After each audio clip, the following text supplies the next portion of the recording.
Raju sound बहेरा के YouTube channel में अपने सबक स्वागत अछि। एही चैनल के सब्सक्राइब करी आ घंटी के निशान के जरूर दबावी।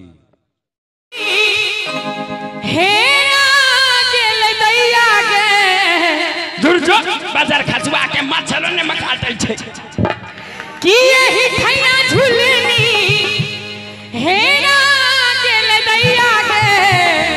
अरे एक बार समझी जिला जोरदार ताली ने बजा दे। अब भाई मर्द सब तैयार छिए। सुनील जी समझ संग समाधि न फरार भेलै दैया के। समझ संग समाधि न फरार भेलै दैया के। एही खैया झुलनी एही खैया पायल एही खैया टीका हेरा गेले।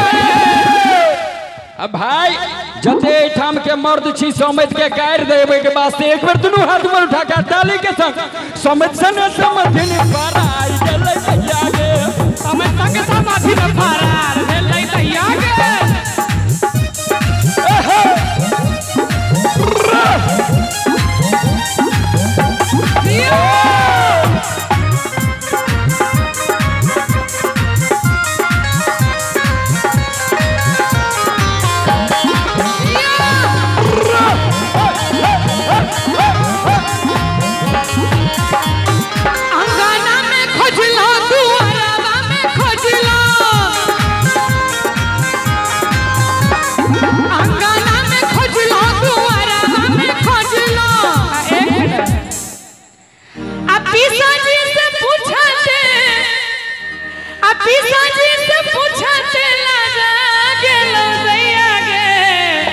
अब पीसा जी बगल में सोमेद के बैस का खैनी चून संबेद बड़ा खुश भ सकल छथिन। कनी दोनों हाथ उठा के सब के पीसा जी ले समझ संग समाधि न फरार भेलै।